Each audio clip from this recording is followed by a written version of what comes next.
Waiting, hang on.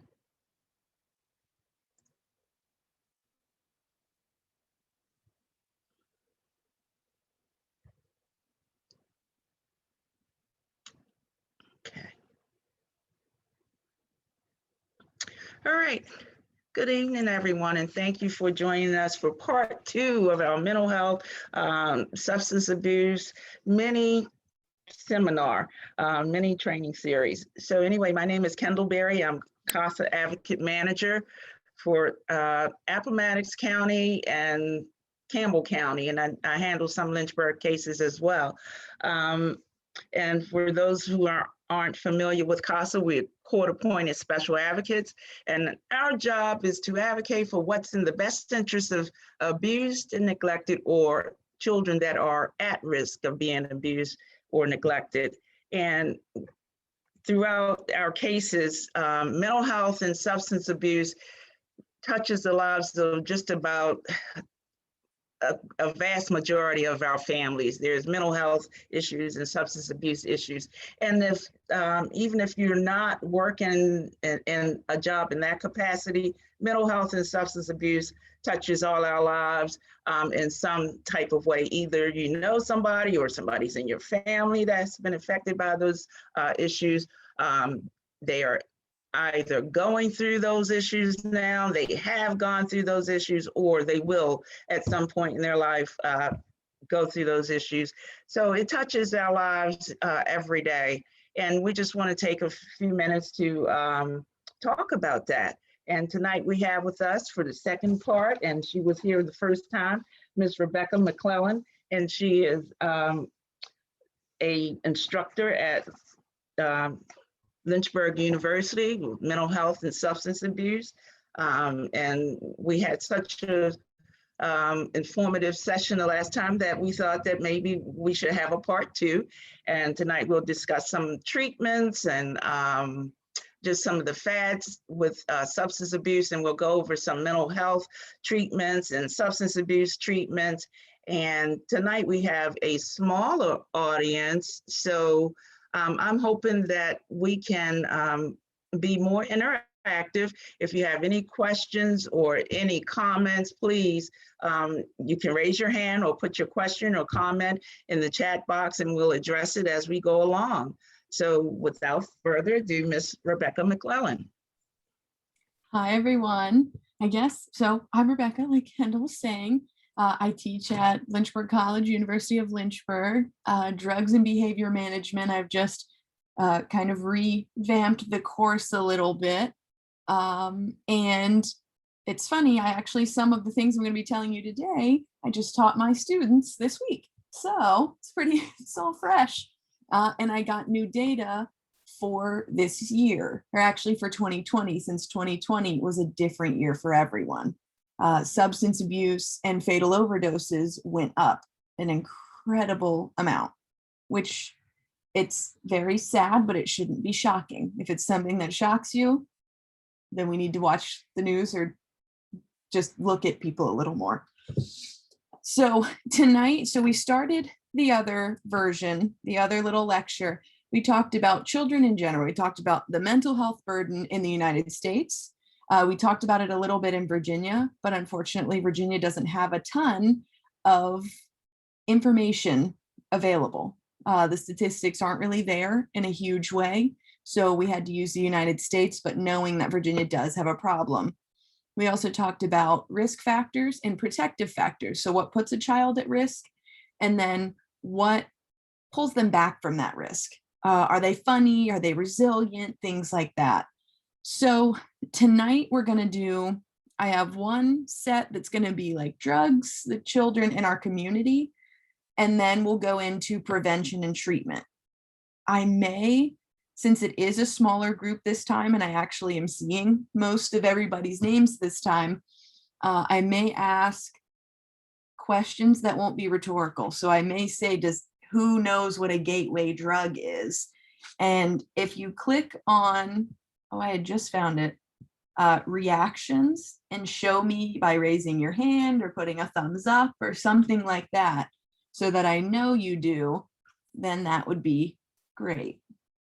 So that usually just pops out in the chat after, but I'm going to go ahead and see. Last time my slides took up both of my screens, so let's see what I can do this time.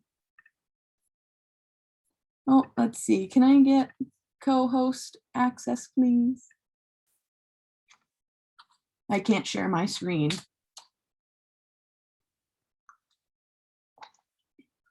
Nice. Thank you. What I would like to share.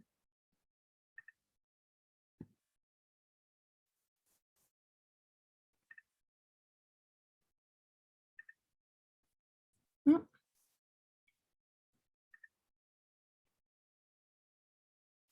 Okay, well, let's see.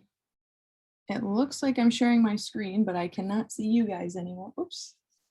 So, can everyone see the PowerPoint?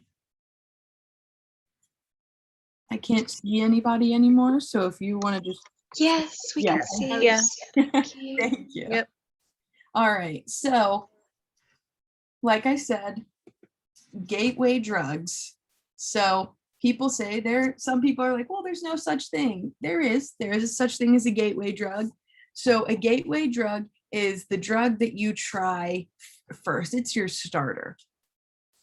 It is not going to be everyone's starter drug, their first drug, the one that gets them hooked, but known ones in teens. You're going to be seeing alcohol, marijuana, nicotine, so e-cigarettes. E-cigarettes are going to include vapes and regular e-cigs, even marijuana vapes, and now they've also added prescription drugs in. Gateway drug statistics. So children that drink are more likely, you can see, to use cocaine than non-drinkers. Cocaine is known as a hard drug. If I think cocaine, I don't really think like, oh, something simple. No, cocaine is a really tough drug that people get very addicted to. So other commonly used drugs by teens. So we said there's gateway drugs, but we also need to understand that children and teens most commonly abused and used over-the-counter drugs. So we're talking anything you can get from the drugstore is going to be DXM or dextromethorphan, which is in cough medicine. They call it robo-tripping. It actually, if you drink enough of it, you will hallucinate. And teens, ooh, that's one of their favorite things. Another one to be cognizant of is laxatives. Physical image is a big thing in children and teens, and especially ones that are at risk that may already have a poor mental image of themselves. They may abuse something like this. All of the drugs, even marijuana at this point, and over-the-counter drugs, the issue or the reasoning behind why these may potentially be the gateway drugs and the ones that they're using is accessibility. These are easy to get. They may be in the house already.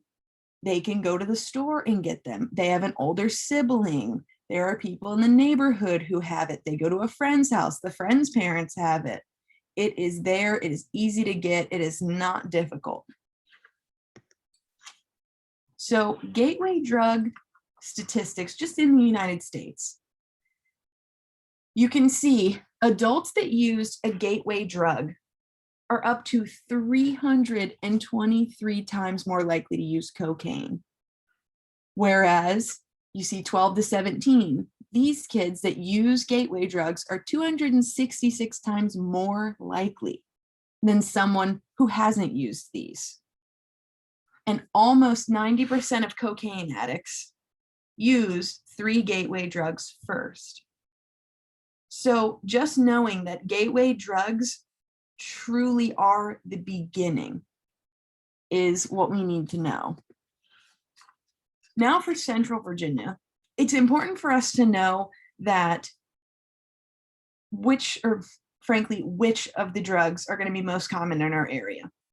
We talked a little bit about it before, but now, unfortunately, I actually got it from the forensic coroner, and it is marijuana is becoming increasingly common. We had a comment last time about a bad batch of mojo.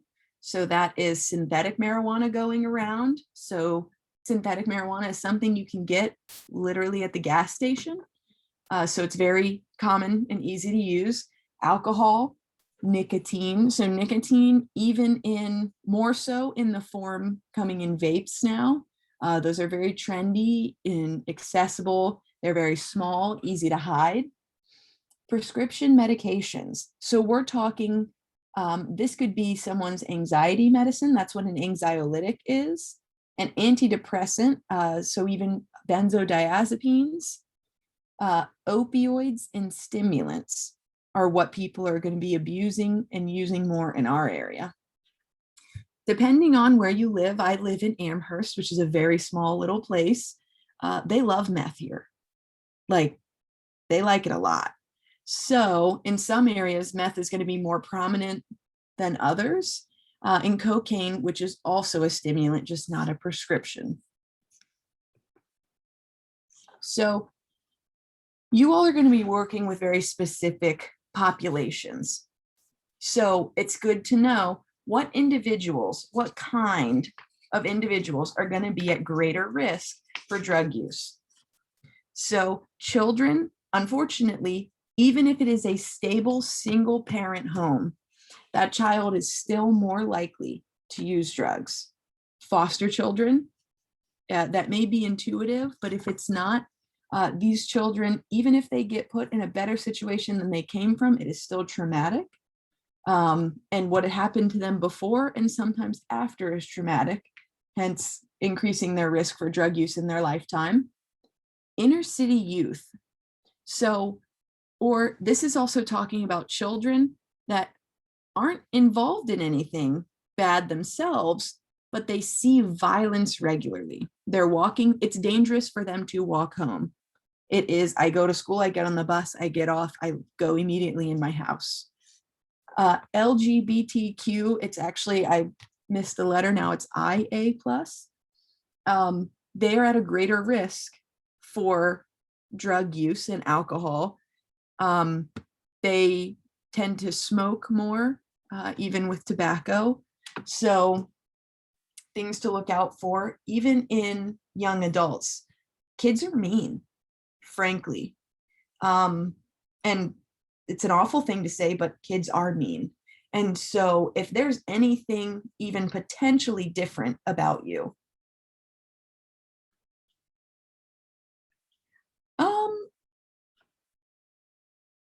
I would say I'm gonna keep that in my pocket real quick. I just saw a question for CBD oil. I have an interesting, very informative fact that everyone will probably want to know about that. At risk. But yes, I will answer that, Aaron. But American Indians, Native Americans are at greater risk for alcohol and tobacco use. However, there are tribes that abstain entirely.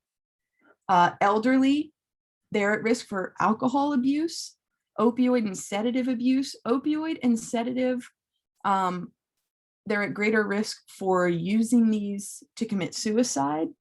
Opioids in individuals that can't express how they're feeling, whether they have Alzheimer's, Parkinson's, some disorder going on, it can lead to abuse without them doing it. Alcohol is a lot of times due to sheer loneliness and the escape from that. Currently, college students, which there are a lot in our area, so alcohol, barbiturates, marijuana, and stimulants. A lot of people know about Xanax. That's a big one that people like these days. And children without access. So a child or a youth without access means whether it's their location, they don't have access to things, or whether it's they don't have access to drugs, they're at greater risk for inhalant abuse, which is like huffing, and vaping abuse. But I'm going to go ahead and actually answer Aaron's question, because CBD, people a lot of times actually think that CBD is harmless. But I had to look it up because my marijuana lecture in my class was Wednesday, and there is only one CBD product that is legal, that the FDA has regulated, and that's it. There are two kinds of marijuana that are legal. One is Marinol and the other is Sesame. There might be one more prescription that's used for like people who suffer from HIV or AIDS to stimulate their appetite. They have medicinal uses. I would say because CBD is not regulated by the FDA, the level of THC that could be in it. People believe that CBD oils and creams and gummies and chews do not have THC in them. You cannot be sure of that. NIH, so National Institute of Health, and the FDA just did a year-long study of over 500 products. They studied 233, I believe it was, to check the THC and CBD content in them.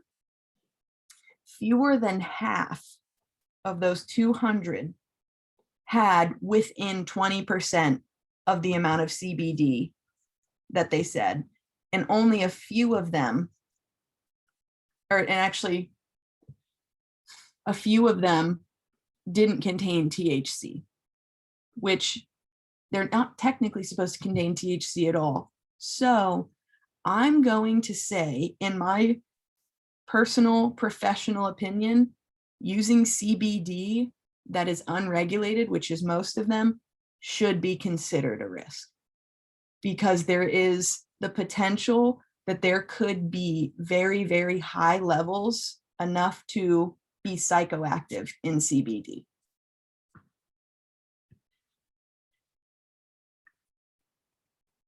But moving into factors that influence the effects of drugs. So when someone does a drug, these are going to be things that can change it. Age, your tolerance lessens with age.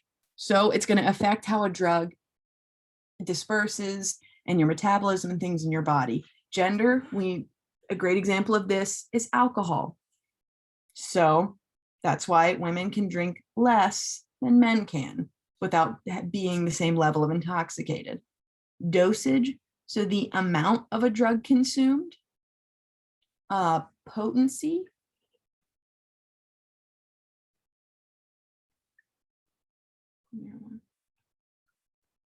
So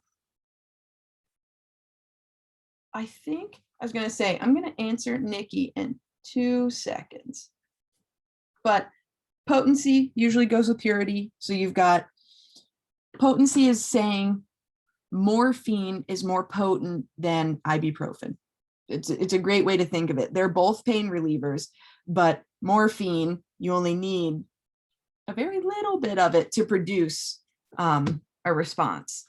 Interaction of drugs, it's good to know, because a synergistic effect is one that it is better. It makes it bigger. It is a huge, much more visible response. If you take alcohol and couple that with like a benzodiazepine or a barbiturate, respiratory depression increases, which means it makes it harder to breathe, potentially killing you. That is a synergistic effect because they're both depressants. Drugs can also negate each other, taking them together. The biggest thing probably that's going to be important for you all here is the set and the setting. The set is your psychological state when taking a drug. Do you believe it's going to work? How do you believe it's going to make you feel? but the setting is where you are. There is a potential that an individual does heroin every single day in their home. And it's the amount they always do. And they're walking around their house. Then they go to their friend says, hey, let's go to such and such's house. They've never met them before. Everyone's shooting up heroin there. Well, Johnny does the same amount of heroin he always does, and he overdoses and dies. The reason is because he changed his setting. Drugs change your mind. Your mind actually gets tricked into changing your tolerance based on where you are. So, yes. So I have a question here that says, what are your thoughts on so many people now applying for their medical marijuana card? So it has been proven, so I can say that it has totally been proven that there are medical uses to marijuana. Absolutely. It can help glaucoma patients. It can stop seizures. It can help people with AIDS, help them gain weight. It is used as a treatment for anorexia. But there's also the flip side where people can abuse it. Amotivation syndrome is when someone is using marijuana to such a degree that they literally have no motivation. They don't care. Their schoolwork's going to go aside. Maybe they won't even go to school. They don't want to get up. They don't really want to do anything. They're just kind of there, if that makes sense. So it's weird. It is, for me, I think it's great because there really are people who could benefit from, using marijuana to better their lives, especially in the case of seizures and anorexia, cancer patients. But then there's people who will get it because, right. So I know of one person who says he uses marijuana for severe PTSD. Some people do it because they're so anxious, they say it relaxes them. And if it does, or if that is their set, they believe that it is going to relax them. But because of, unfortunately, the world that we live in, a lot of drugs now, so marijuana off the streets, is getting laced with things like fentanyl, crack. There's even rat poison and embalming fluid. People love to lace things without knowing how much they're putting in it or what that is going to do to someone else. So to save people's lives in that way, I can agree with it. But it's a yes and a no from me. Should people be getting medical marijuana cards for people who need it? Absolutely. But should we be condoning an addictive drug? In my opinion, no. I think that there are exceptions, but not for everyone.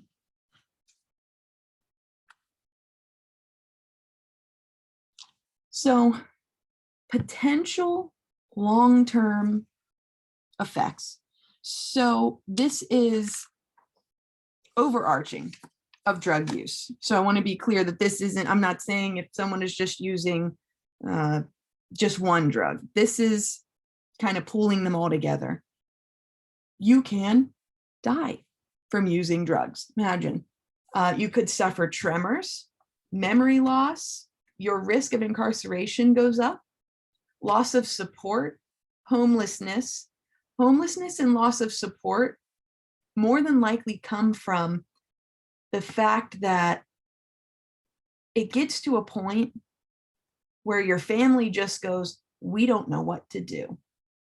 We've tried everything. And then someone keeps choosing drugs over their family, which means that they lose their home, they lose their job, they lose their friends. Other long-term effects of drug use are actually lack of pleasure, like the lack of feeling pleasure in anything, even the pleasure of eating, and sensation. and the inability to form and sustain meaningful relationships. Some of that is due to using drugs and other people not wanting to, but the other part of the inability to form and maintain a meaningful relationship is because drugs change an individual's brain so much so that it actually becomes hard to function outside of doing drugs and needing drugs and things like that. You're also at an increased risk for infectious disease, which should make sense if someone is sharing needles, and then other neurologic disorders. That is correct. So we've got alcohol is also abused because it's legal. That's correct. Absolutely. And it's alcohol. It's ironic that alcohol is the one that's legal, and people do it, and kids see people having fun doing it. But alcohol actually has one of the worst and most fatal withdrawals. And it has more long-term potential consequences than most of the other drugs. And Candle also mentioned, she says, it's difficult for children to understand how a parent could choose a drug over them. And yeah, it is. It's hard to explain to a child that their parent has chosen a thing over them. It's not easier to explain like this, but kids understand things simply. So because I firmly believe that addiction is a disease, it could be explained to a child that, mom or dad is sick right now. They are so sick that they don't have the ability to control themselves, that they still love you, but they have no idea how to express that right now. And that might be the thing to do, the way to go, so that a child can understand a little bit. You have to put it very simply, where you're not lying, because lying is going to lead to a really dark rabbit hole with kids. Those kids will really back you into a corner sometimes. But my thing is, they don't understand that their parents' brain has been altered. Right.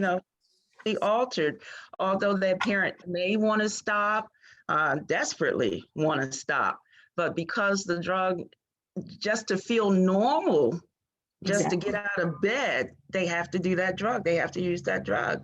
Right. And it's not going to stop until things are not going to change until they get the professional help. I don't think, Right. It's extremely hard to do it on your own.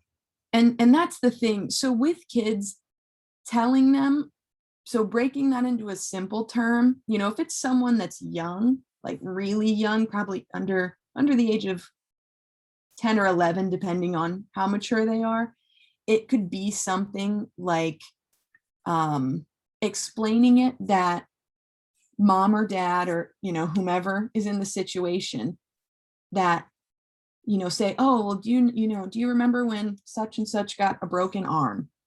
Because that's something that they can understand. Someone broke their arm, that hurts. Liken it to a parent having a broken brain. And that's the thing, well, but their brain's on the inside. And, you can tell them, like, their brain isn't working, just like, Susie's arm wouldn't work when it was broken. And Susie got a cast, but mom or dad has to go see the doctor too, to help fix their broken brain. That they still love you, and that when their brain is fixed, then things can be more normal. But let's see, another thing I see is adults or parents using vape pens, regardless of the substance, in front of children. So they think that vapes are cool. I know this is similar to cigarettes, but vapes, from my understanding, are worse. Right. So at first, we liked to tell people, well, I didn't, but a lot of people were like, well, vapes aren't that bad. It's just air or it's just water. No, it's not just water. There's volatile solvents in some of them. There's also microparticles that can get into your lungs. They now have shown popcorn lung in many people. There have been vape deaths, but people really do think vapes are cool. That's a big reason why like middle school and high school kids are using them, because they think it's cool. They don't actually believe that there is a risk. These are kids that they think they're invincible because they're young.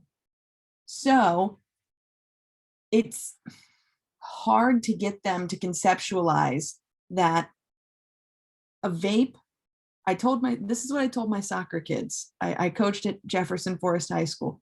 I said, take 20 cigarettes, put them in your hand. Said, inhale all of them at one time. I said, I would rather you do that than take one pull off of a vape, to try to get them to understand the gravity behind vapes. And unfortunately, I do not have a solution for vapes. My solution was anytime one fell out of a bag, I stepped on it and said, oops. So I just kept trying to give them other alternatives, or the, no, you shouldn't do that because I'm in better shape than you are and you're very young. So let me move into treatment. Oh. Let's see here.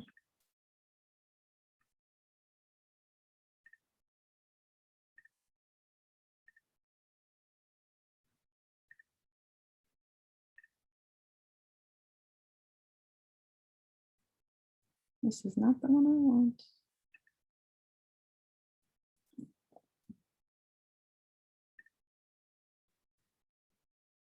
All right, can you guys see that one? Yes. Awesome. All right, so we're going to do prevention and treatment. So unfortunately, not to lose hope, please don't lose hope, but there is only one proven prevention education program that works, and that is DARE. That is used in elementary schools. You get it, I think, between like 4th or 5th grade. That's drug abuse resistance education. And the focus of the education, my niece actually just went through it last year. Okay, so it's 4th grade when you get it. And it taught her, rather than feeling bad for saying no, if someone was pressuring her, to change the subject or to do something different, suggest they do a different activity. It teaches them what real social norms are, how to cope with things, resiliency skills, and where to go if something is happening. There have been, I've looked, frankly, hoping that there was some sort of other prevention education that was given or program. And there was only one other one, but it showed short-term benefits without proving long-term benefits. And that was a workplace alcohol reduction program. And it was based on individuals in like kind of industry work, in cessation of alcohol. And actually short term, the workers did show that they were drinking less and doing better in life with less alcohol, but they did not follow up long term. So with prevention, there also needs to be, because we know maybe prevention is not going to cut it. So there are drug programs. This is the reality that, hey, we know people are doing drugs. What can we do? What can we do to, if I can't reduce drug use, that I can reduce the bad outcomes? So clean needle exchange, I do not know if this is something that Lynchburg or the surrounding areas have. Not everyone agrees with it. However, I stand pretty firmly on it. If someone's going to do drugs, let them do it with a clean needle. This is going to reduce the risk of infection, HIV, AIDS, hepatitis, all sorts of bloodborne diseases if you're not sharing a needle or reusing a needle. Free methadone or heroin maintenance programs. So there's methadone maintenance programs. You guys might have heard of them. Someone goes in, they switch from heroin to methadone, and then the purpose is to reduce it to a point where they have weaned off heroin, and then they're weaned off methadone, and then they're clean. Not all of the programs do that, and that's why it's very controversial, because in some cases, individuals go from heroin straight to methadone. And there's no, well, I was addicted to heroin, now I'm addicted to methadone. There was no transition down. But Europe actually has heroin maintenance programs. It's very interesting. Each day, an individual would go into the hospital or the more or less rehab center. It's showing the small side. I'm so sorry. Let's try this one. How about that? Oh, hold on. How about that? Thank you. Yeah, sorry. Sorry, I have my split screen and my laptop does not look the way my one at work does. But heroin maintenance programs, it's also a reality because people use heroin and people get addicted to heroin. The individual will go in and they will actually be given heroin. They will be given it in the forms that I've seen. It's not injected anymore. They actually may be given like more or less a heroin joint. They would be able to smoke it like a cigarette. And these people actually tend to function well, be able to keep their homes, they keep their jobs. And it's because they're on a low level where they're not necessarily high, but they're not in withdrawal. They are at the point where this is their function. This is their functional level. And although I don't agree with it, I understand. My rebuttal was, what if that person works heavy machinery? Are you okay with them going and smoking their heroin on their lunch break and coming back and finishing out the day? And the other issue with methadone that is necessary to mention is, although it is a way that they believe to get people off of heroin, methadone does not take away the symptoms of heroin withdrawal at all. It only makes them manageable. So it's not stopping heroin withdrawal. It's just making them be able to function a little bit better. So now we're actually going to get into treatment. Treatment is important. I was going to say, so Suboxone, I actually think has seen better success, because when I was looking into treatments, Suboxone looks like it's being used more than initially, where it was like methadone, just give everybody methadone. But treatments will differ based on the person.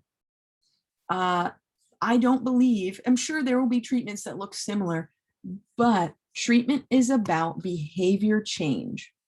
That is the purpose. You have to change their behavior and their thought process because their brain has changed. So that means their thought processes are not the same.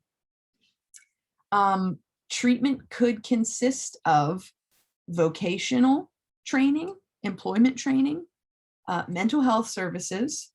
Do they have a physical ailment now? Do you have some sort of infection? Are you suffering from malnutrition that you need to have treated? Does the person have a family that the family's been affected, so they don't just need individual therapy, they need family therapy?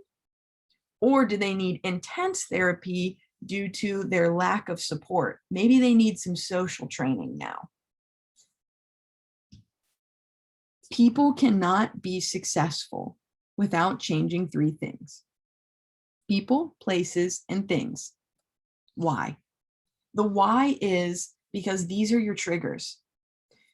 You cannot go back to the same friends that you were doing drugs with and think you're going to sit there and say no. You cannot go back to the same places. We talked about setting and how that will affect you. You think of it, you know, in that setting that that is what you did. And things. Things are like, they're triggers. You can't go back to doing the same things every day, your same routine. That will not work. You can't live the same life that you had before, going through the same daily routine, thinking that the one thing you're just not going to do is drugs.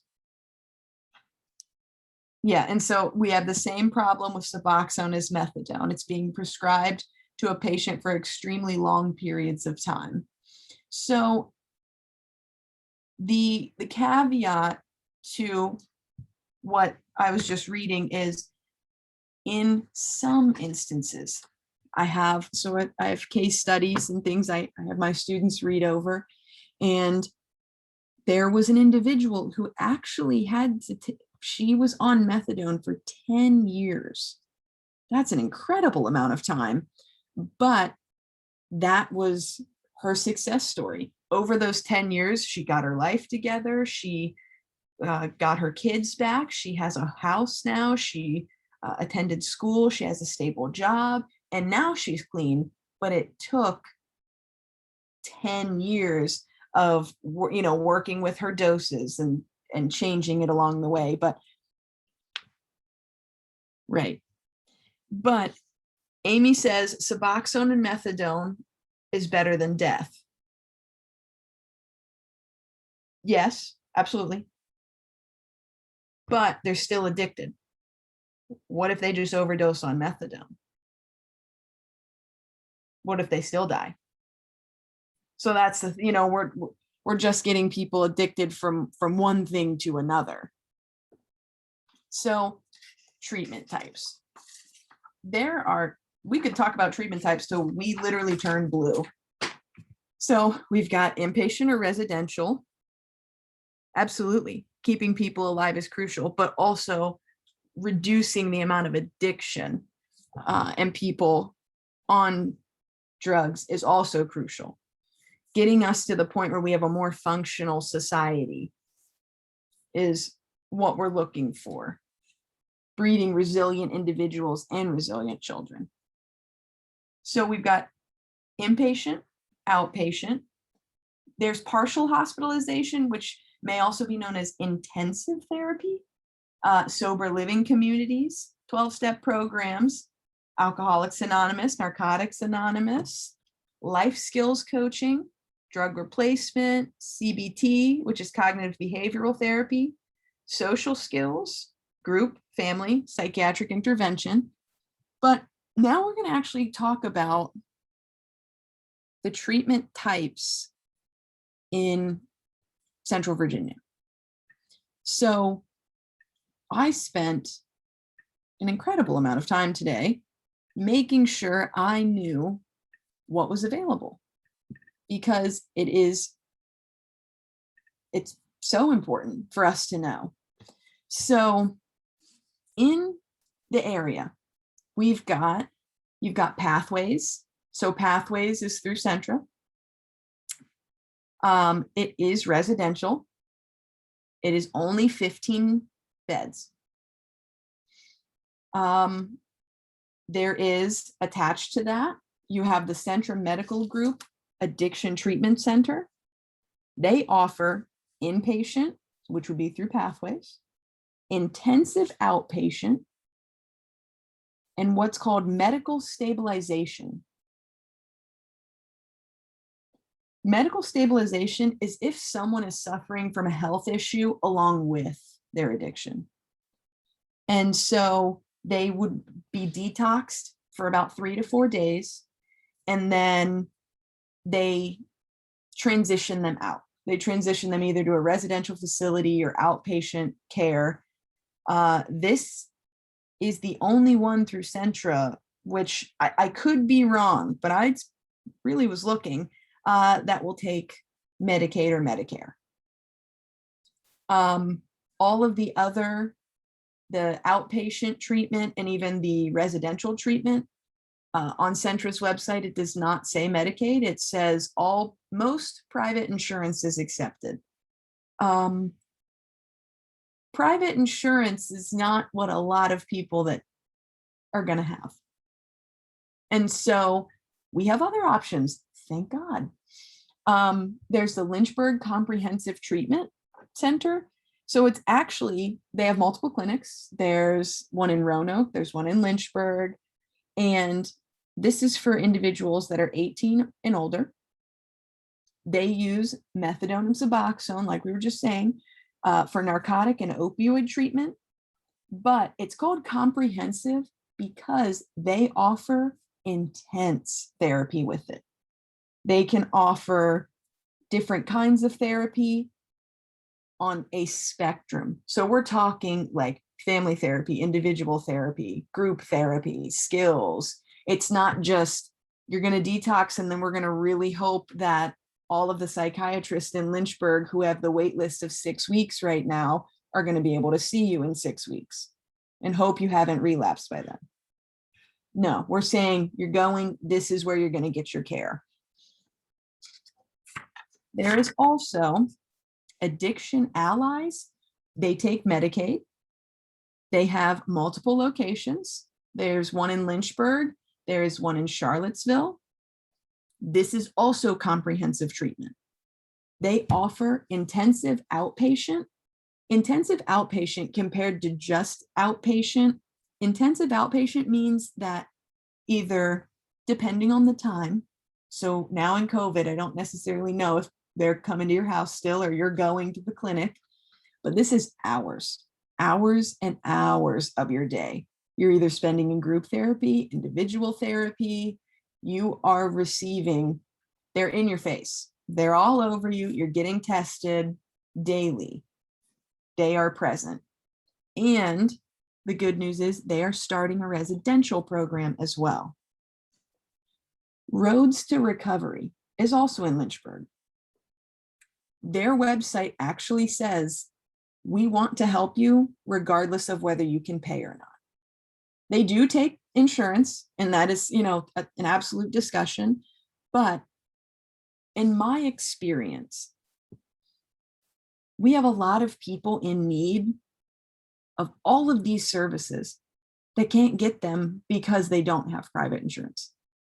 And having even one place that says, hey, let me help you. I think that's a stepping stone for something. Crossroads or Roads to Recovery, I apologize. They have 3 different kinds. So they have the center-based, so they have a center. They have a residential program that people can go through, but they also have an outdoor adventure program, which I thought was neat. They actually do outdoor activities with people and skill building to work with them. They also make use of peer recovery specialists. So they use other individuals that are in recovery to help people who are trying to make it to recovery. The courts can appoint what's called the VA SAP or VA SAP. That's Virginia Alcohol Safety Action Program. There's actually 24 programs in the Commonwealth of Virginia, but Central Virginia does have one. And Horizon. Horizon does offer therapy. They offer substance abuse therapy and treatment. There is the potential for residential and inpatient, outpatient, and other therapies. if you get to that point and then we're shifting, well, I don't love to call them halfway houses, but technically that's what they are. It's very literally, you are halfway in between. You've gotten out of recovery, you've detoxed, but you're not really quite ready for full society to be in your face yet. Maybe you're missing a component. So we have things like the YWCA for women. It's not very long-term, but they will help women that are in distress or need, getting out of recovery, trying to help them find jobs and homes. They'll give them clothes. There's a few houses, Oxford House, they have a few houses. There's a couple for men, a couple for women that are residential facilities. And there's also Gateway. However, I tried multiple times to access anything about Gateway, the Gateway program. 4 websites, nothing worked. So I would love to be able to tell you something about them, but I had absolutely no access. Treatment is hard. Treatment is hard because in our area, success is unknown. So none of the places are out boasting their success. They are saying they use testimonials, which is fantastic. This person did change my life. They saved my life. That's what we need. But we're also concerned with potentials for relapse. So according to the National Institute of Health, relapse occurs in anywhere from 40 to 60% of individuals that are going to go through treatment. But what I want to make clear, and just as clear as I made it, that addiction is a disease, is that relapse does not mean that this person has failed. This does not mean that treatment failed. This could mean that they had a bad day, that this was a huge part of their life for such a long time, and they made a mistake. The National Institute of Health likens it like this. They say, well, addiction is a chronic disease, just like asthma. 50 to 70% of people with asthma have a recurrence in their lifetime, where only 40 to 60% of people have a recurrence of addiction in their life. So we can liken it to other diseases. They also, knowing that relapse might not be the most beautiful word we've ever heard in our lives. Let's see, I apologize, someone commented over here. Yes. To remove the negative connotation around relapse, referring to it as a recurrence of symptoms, not of a relapse, because a relapse will carry negative connotations that could be psychologically damaging. These people are already struggling. If they have had a recurrence of symptoms, they are struggling. They do not need someone to say, well, you've relapsed again. Here we go. No, they need support. They need hey, it's okay. We're gonna keep going. That's what they need. So I had a question about, I was asked about inpatient versus outpatient treatment. When do you know that someone needs inpatient treatment and they need it now? What do we think? What do you think is potentially just a telltale sign that someone needs inpatient treatment?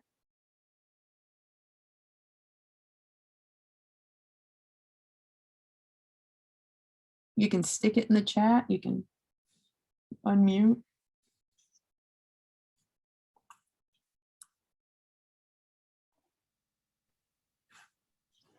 When they're starting to be a threat to themselves or others, they're unsafe to be around. That's a great one. Does anybody else have have what they think or what they believe to be one that you'd say, wow, we've got to get some help here? When they can't do the everyday things, they stop taking care of themselves hygienically and that sort of thing. They can't get out of bed and that sort of thing. Yep. They can't get out of bed until the corner starts, until the business of the day starts and they can get their fix. Absolutely. Those are both spot on. The number one telltale sign that someone needs inpatient treatment is, are drugs, the question you ask, are drugs your main or only priority? This is a great one. So we've got when they continue to use and can't seem to stop, even if they want to. Yep. And when they want to go and change their life, wanting to go, wanting to change is huge. Because we talked about how much it's a behavior change. It's a thought process change.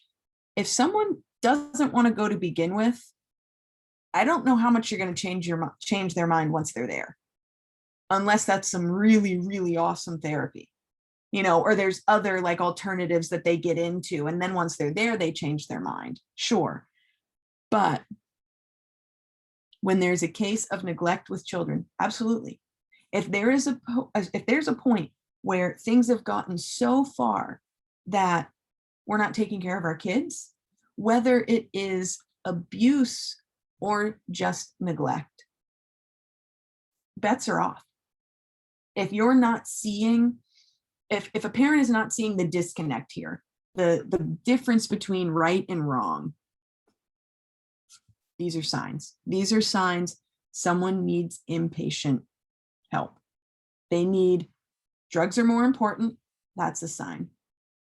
Is there a mental illness involved? Are they suffering in a different way? And maybe that's why they keep using drugs, because they're suffering from a mental illness that burdens them so much that they don't want to get out of bed.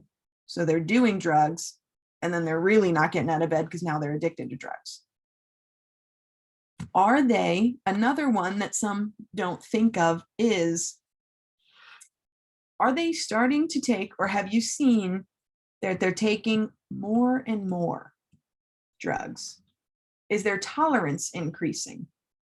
Because either you're going to be heading for an overdose or an incredible tolerance, which means that all they're going to do is strive for more and more, and more and more is just going to be more expensive and lead to more detriment. Is their physical health suffering? Are they physically ill? Whether that's malnutrition or whether they actually have an issue now. Are they developing high blood pressure? Have they suffered a stroke? Are they having neurologic symptoms? Do they have tremors? Different things that are physically happening to them. And then the last one is going to be individuals that tried to quit on their own and it didn't work, but they want help. If someone wants help, do anything you can to get them help, because those are the people that could become the peer recovery specialists. Like, I wanted help and I finally got it and my life is so different now. This is huge.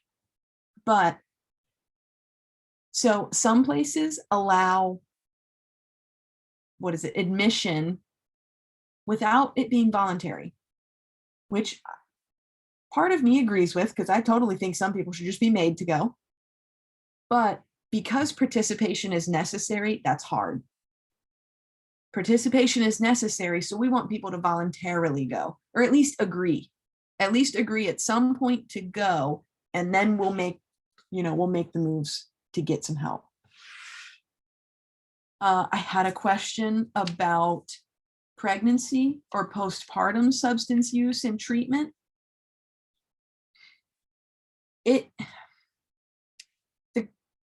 Probably the best thing to do is to ask the OBGYN, because as prevalent as substance abuse is, it is not going to be the first time she's seen it. And she's probably, he or she, I apologize, is probably already going to know that the person is using. So they already have that notion that they want to help them either seek treatment or anything like that, because between crack babies and sudden infant death syndrome, fetal alcohol syndrome, Down syndrome, ADHD, missing parts of their limbs, things like that are very, very high likelihood of children that are born to people who were using drugs while they were pregnant. As for therapies, so mental health therapies. So, there's pharmacological therapies, but frankly, we don't really need to know those. We know there's Suboxone and Methadone and that there are therapies. A lot of times, if someone's going through detox, they are treated with medications to reduce their symptoms of withdrawal, not necessarily given medicine to change anything.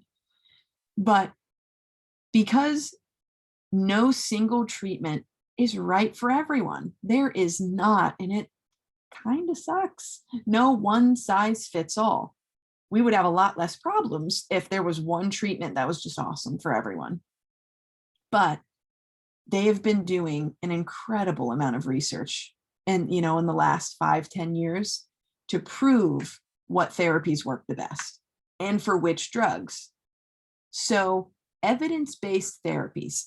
So this means that they've tested it, they know it works. It is something that people should get depending on the drug.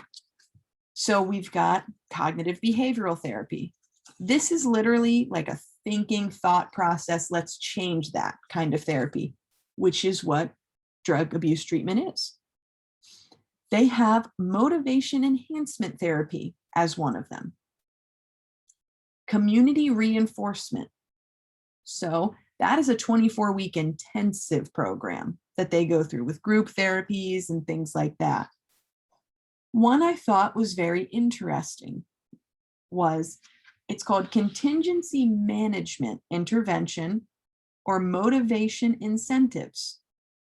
So this is a therapy that the individual is receiving their group therapy, their family therapy. Yes, absolutely. Oh, I don't know if you guys can see that. It says, could we get a list of those? Yes, absolutely. This one is actually a great idea because I don't know how much everyone knows about college students, but if I were to send out an email to my college students and say, first 100 people there get a free t-shirt. Those 100 people are going to be there before whatever event is going on because they want the t-shirt. And then they'll stay because they got a t-shirt. So there's the reward, the motivation. They saw something they wanted. So this kind of therapy, you get tested every time you go in. So it's a drug test. And you receive a voucher for every clean sample you give. And they are sure that it is your sample. Interestingly enough, these vouchers have monetary value. You can trade them or buy things, literal things, movie tickets, food, clothes, go to restaurants. It's kind of worth it. And to make it even better, every clean sample you give, the vouchers get better. So they go from probably like something small, and then they go up and up and up until you're into like really good stuff. So you want to keep getting the vouchers. And this first time you give a positive sample, so that means there are drugs in your system, your voucher system resets.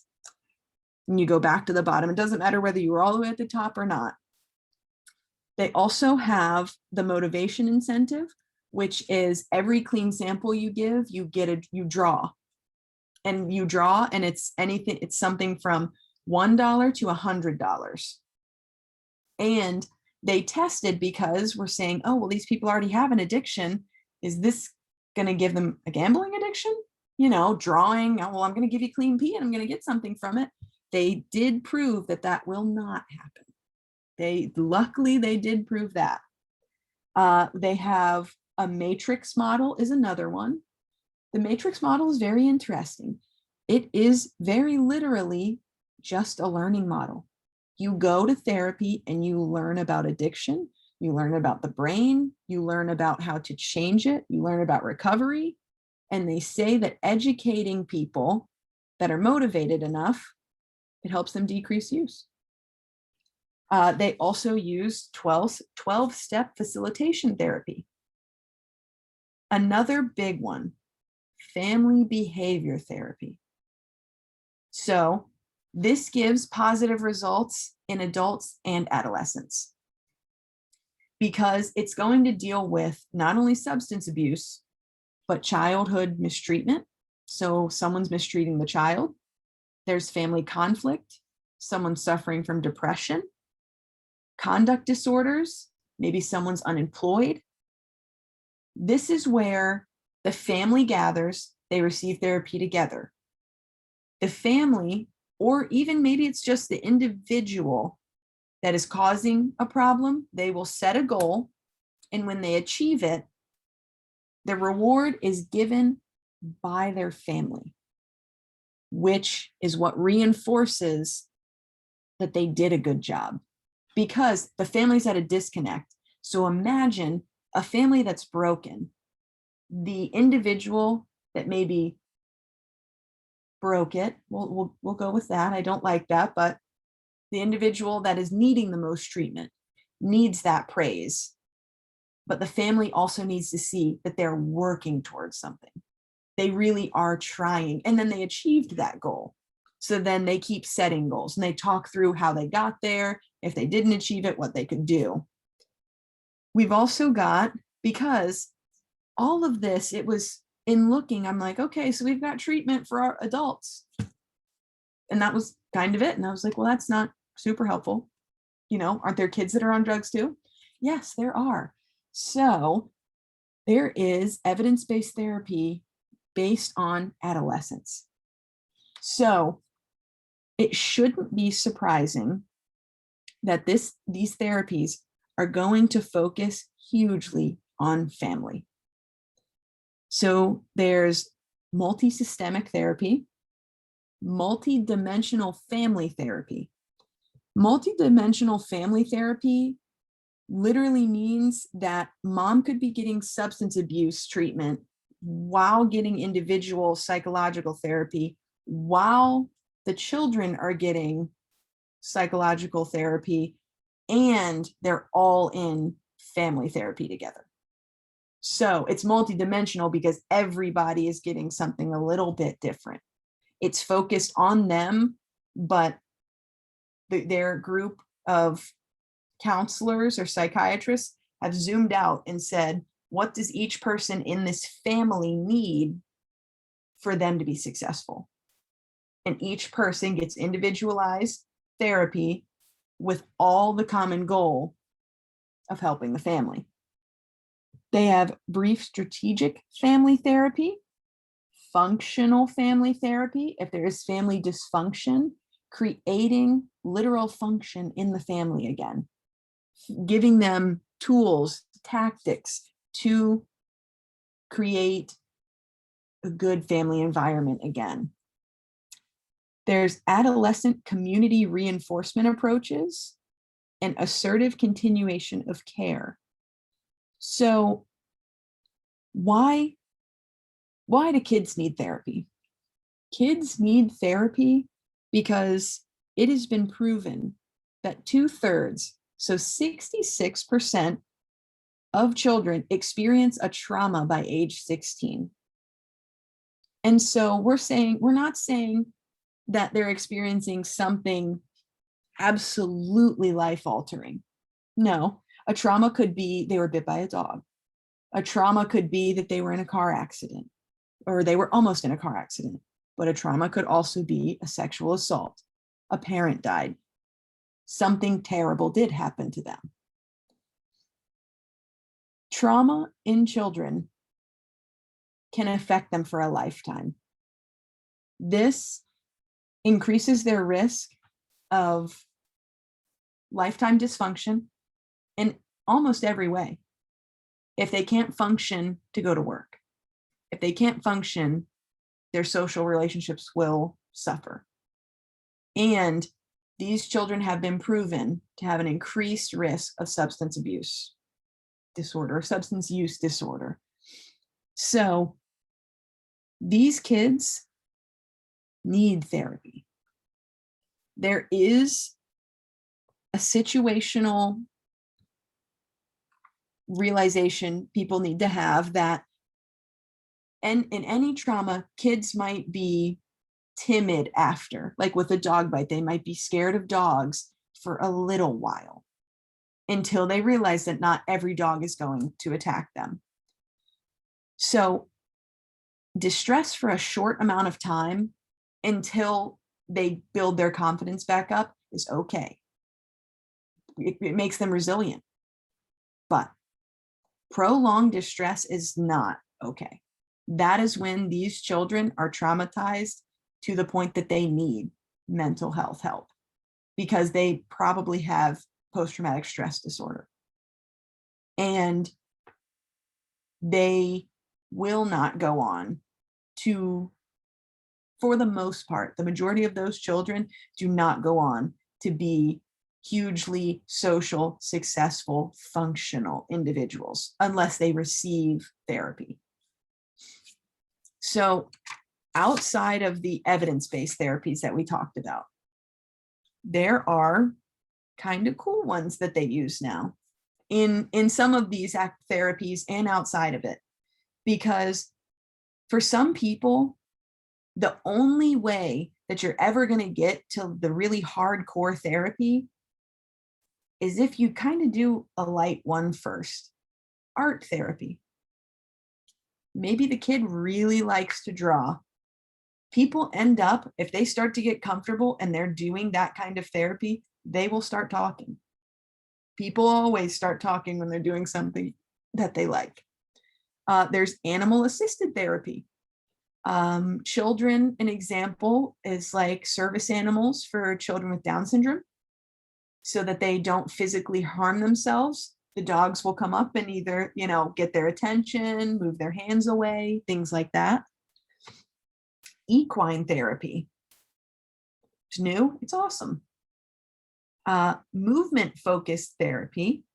And like we talked last time, the EMDR, so the eye movement therapy, is one that isn't really traditional. None of those, I didn't see anytime I'd ever been in therapy a horse. So anything like that. And alternatives. So alternatives outside of medication and intense therapy, or even the alternative therapy, it's been proven that some foods can make you feel better or feel worse mentally. And especially if the person has had brain trauma. Brain trauma is hugely, I can attest to it, hugely affected by food. Depending on what I eat, it will affect how I feel. There's nutritional supplements, but if a person's not consistent with their regular medication, they're not going to be consistent with a nutritional supplement. So it's there, but nutritional supplements can also be expensive. So is an option, maybe.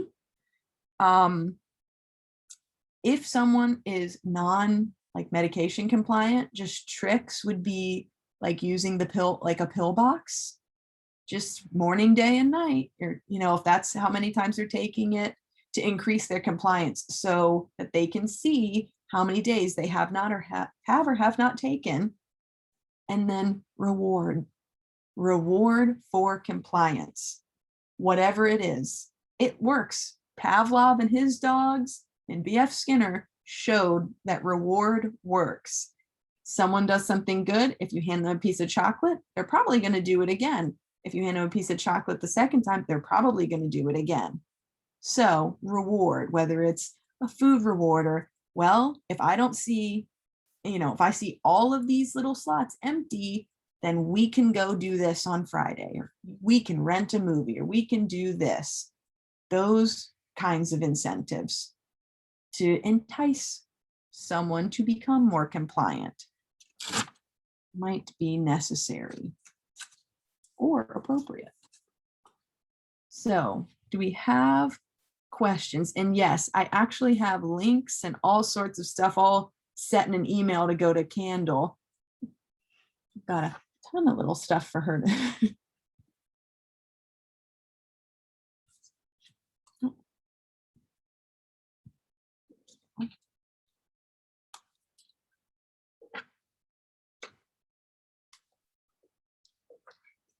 So does anyone have any questions? I have a question. I'm currently, I'm a CASA, and I currently have a case where the bio father is in drug court, FTC. And he can be very earnest and, you know, is trying hard. It's clear he's insistent he wants his kids back. And yet he has, as you said, he's at a reoccurrence of usage. Right. And unfortunately, it's cocaine. It's not, you know, it's not marijuana. It's not a beer. And he's a hair follicle test is due this week, and he's already admitted to at least one use. And so it'll be interesting to see just the order of magnitude of what we're talking about, you know, in terms of use. And unfortunately, as is true when I'm on my cases, the schedule of the therapeutic schedule for the parents doesn't nicely dovetail with the legal calendar.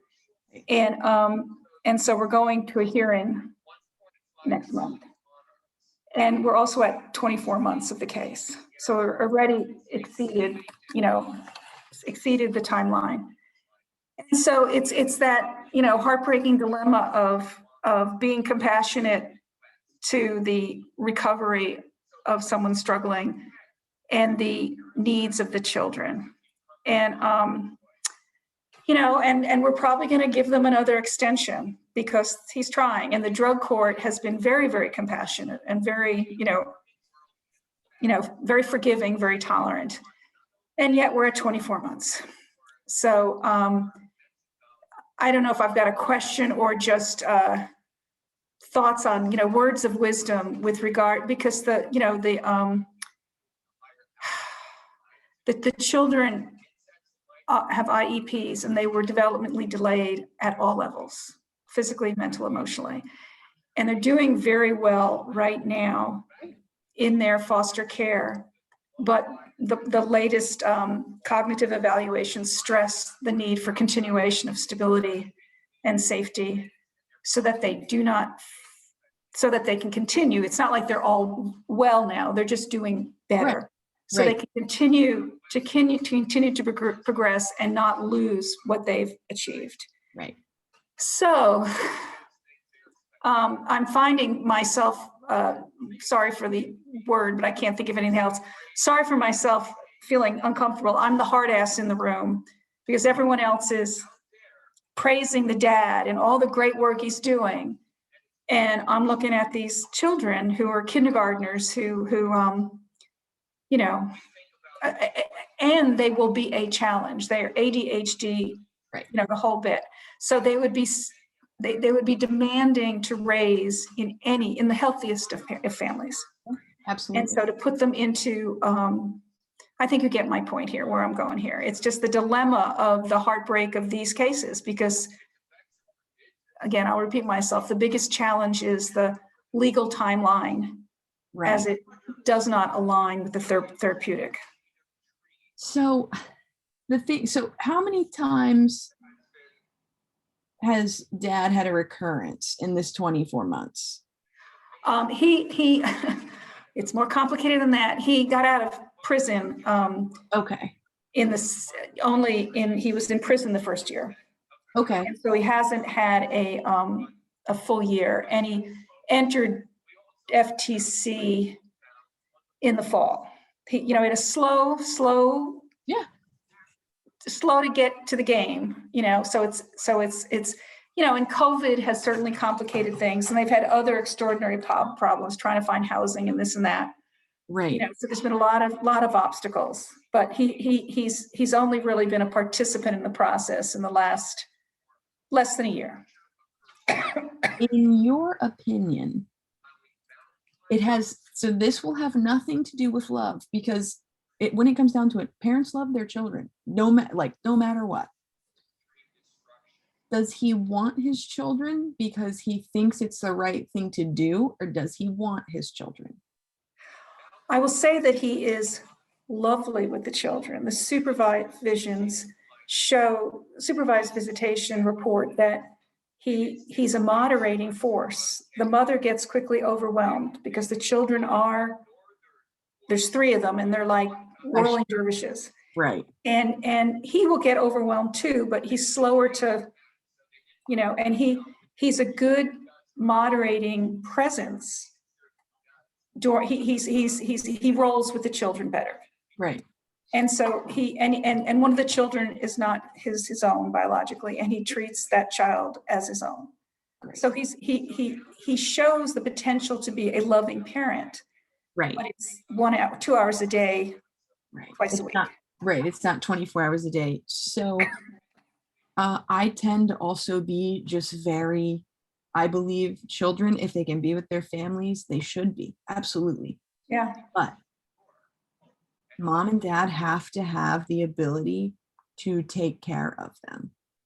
These children, in my frankly, professional and personal opinion, I will add that they need to stay where they are. They will lose the gains that they have made if they go back right now, because that stability at home is not there, because mom and dad haven't gotten stability yet. They're getting there. They're trying. Yeah. And that's the thing is that's fantastic that they are trying, but you can't smash a mirror and then put it back in a pile and just say, well, there's my mirror.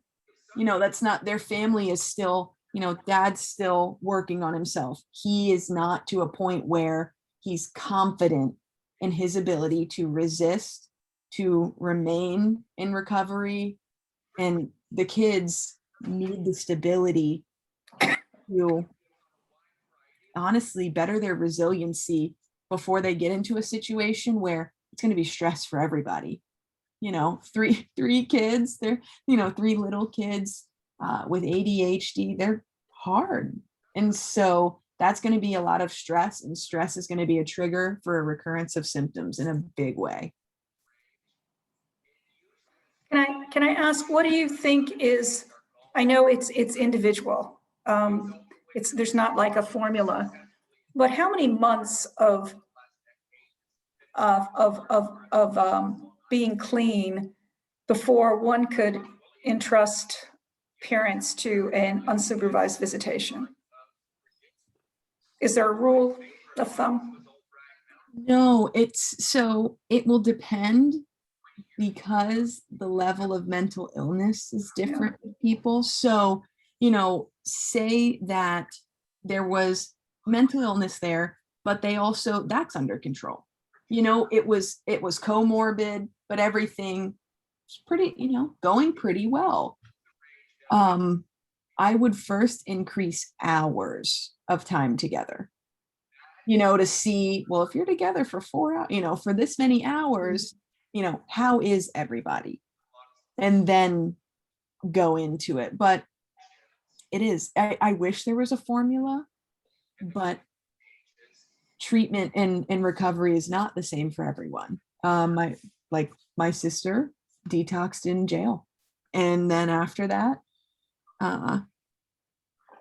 she took my niece was here, and then my sister lived at YWCA, and then she got a house, and she got a job, and she got a car, and we were like, whoa. And so it was everything that she was doing I was skeptical the whole time, don't get me wrong, but everything that she was doing was because there was nothing in her line of vision except getting her kid back. And she was going to do anything she could to do that and fix their lives. Okay, thanks.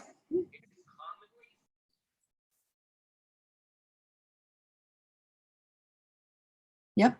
Yeah. And Candle says, I've had parents say I've stopped using and my response is great. Now we have to work on staying stopped. Right. And for that, it's even some people think of it and they're like, how can I do this for a lifetime? Today was so hard to get through without using drugs. Yeah, absolutely. You know what you have to do? All you have to do is get through tomorrow.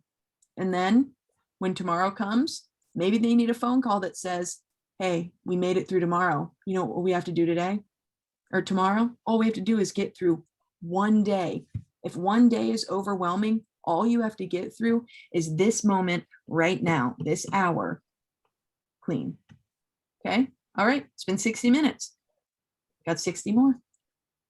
Let's go ahead. That is it. For some people, it really is the like, I can't, because it's been such a thing and they can feel that addiction inside of them still and how it made them feel, that you have to bring it down, make it manageable. We call them bite-sized chunks. Give it something that seems absolutely attainable. Can you stay sober for the next 60 minutes? All right. All right. Well, now it's been 60 minutes. Can you stay sober for the next 60 minutes? If it's that level for someone, do an hour, do a day. And don't dare, it's not a dare. It's not like, I don't believe you could stay sober for a week. No, it's, you've come this far. You can do it. I'll see you tomorrow. And then the next day. It's just, it's weird. It's almost like tricking someone, but you're tricking their brain because their brain is sitting there and going, I can't do this. I can't do this. I can't do this. I want that drug right now. That would make everything better. I could have it and it would be over.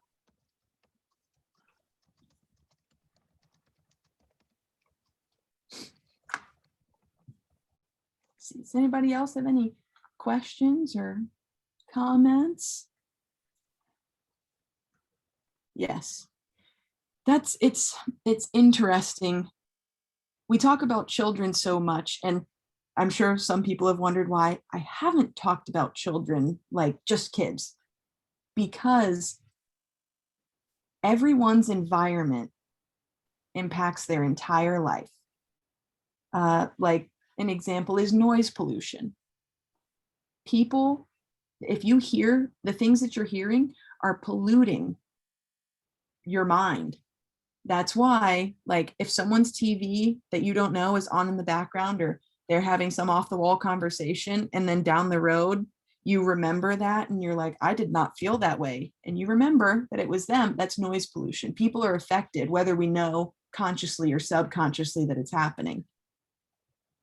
Let's see. And are there any?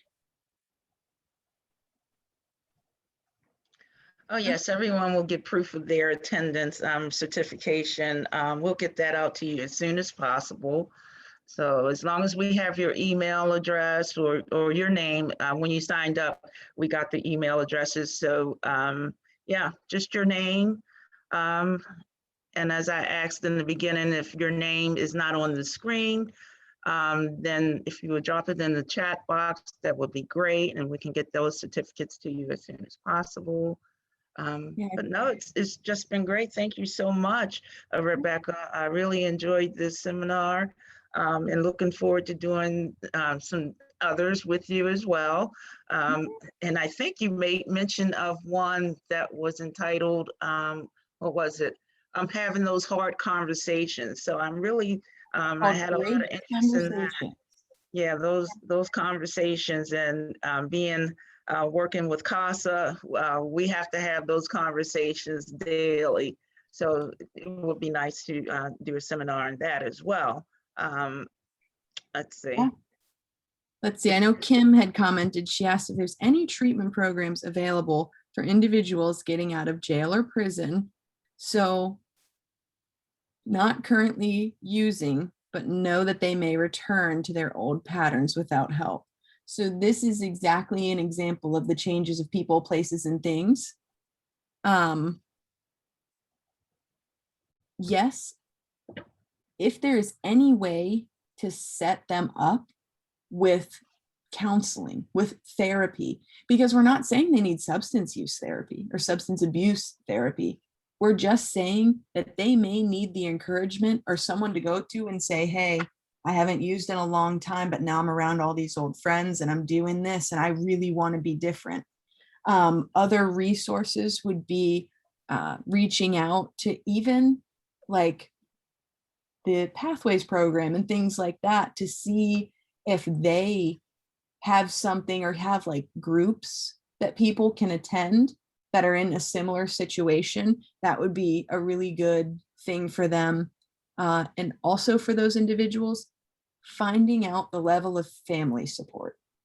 Because we said family, I don't care how old you are, family is important. A good supportive group is what is necessary.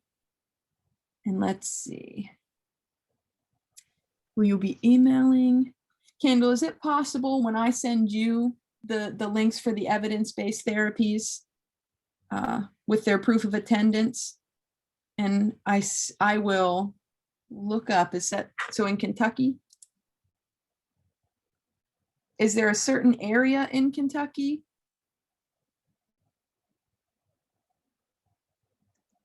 Kentucky.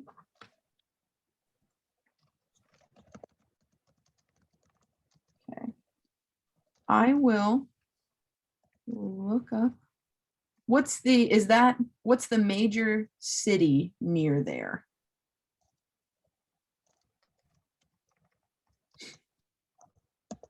Okay. I just asked because where we are, so I live in a small town, the closest city is Lynchburg, and that's where all the treatment is usually. Hopkinsville.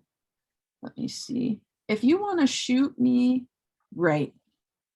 If you want to private or direct message me your email, I'll send you the information on Kentucky. I'll look it up for you. Okay. So I guess I can put your email address in the chat. Absolutely. Okay. You all can feel free to reach out to me because I have other colleagues that, at the university that I'm at right now that if I don't know, I can always reach out to them. We are currently, we've gotten a group of faculty members together to go into the community and work with 5 local partners because of food accessibility. And we are going to try and increase that in the Lynchburg area and make the scarcity of food and the lack of food and the food deserts less food deserty, and just work with them on how we can feed more people and less people go hungry. Okay. Hang on one second. To everyone.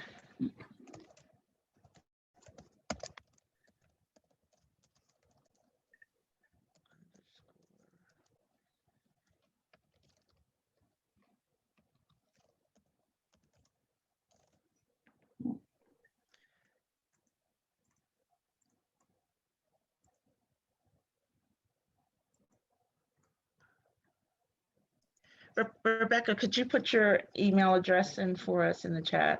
I want to make sure that it's correct. Absolutely. Yeah, so I popped my email in there if you guys wanted to reach out, or if it's even just you're looking for a resource, but you're not sure where to find it. It's something I have to teach my students, and I actually really need to teach it to them. They just turned in some papers and I have no idea where they got their stuff from. So It's not a problem at all. You're not bothering me. Feel free to reach out. And Brianna, I'm gonna try to get to this tomorrow. But regardless, everyone that wants the information I found on the evidence-based therapies, I'm gonna send some links to Candle, and she can disperse those out, and, as you guys want them, or even just throw it in there.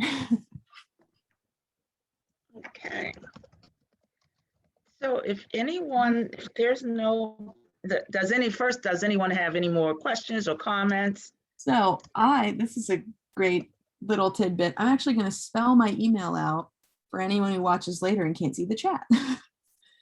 So it's my last name, McLellan, MCLELLAN _ R as in Rebecca at Lynchburg.edu.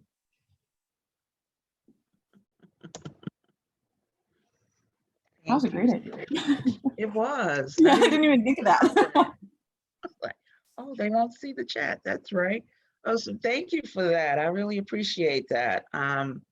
So does anyone else have any more questions or comments or anything like that? Speak now. If not, thank you all for attending. It's been awesome. You did a great job, Rebekah, and I thank you so much for hosting and presenting this information to us. And I've gained a lot of information, and hopefully the people in my cases will be receptive to some of the pointers you gave me, and it's going to be. I thank you again. It's hard work, but it is. Sometimes the tough decisions and the things we have to do are the things that are necessary and the best for everyone. Yes, yes. So again, thank everyone for joining us tonight. Guys. Bye-bye, guys. Thank you.